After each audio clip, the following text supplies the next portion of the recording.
নমস্কার বন্ধুরা, আজকে আমরা চলছি ডুয়ার্সের দিকে। ডুয়ার্স মানে হচ্ছে আপনার সিঙ্কলেসের পাশে যে ভিউ পয়েন্ট আছে সেখান থেকে আমরা দেখতে পাচ্ছি ভিউ পয়েন্টটা।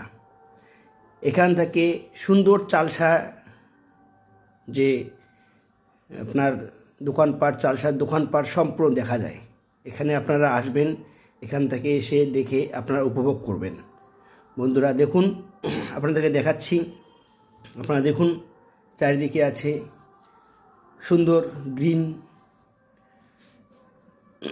আর তারপরে আমরা চলে গেলাম লালিগুড়াসে। দেখুন যে উপরে চলে গেল হচ্ছে রকি আইল্যান্ড, তারপরে লালিগুড়াস, তারপরে এই নদীটাই মূর্তি হয়ে বেরিয়ে যাচ্ছে। দেখুন এখন লালিগুড়াসের কী অবস্থা, ভয়ঙ্কর জল।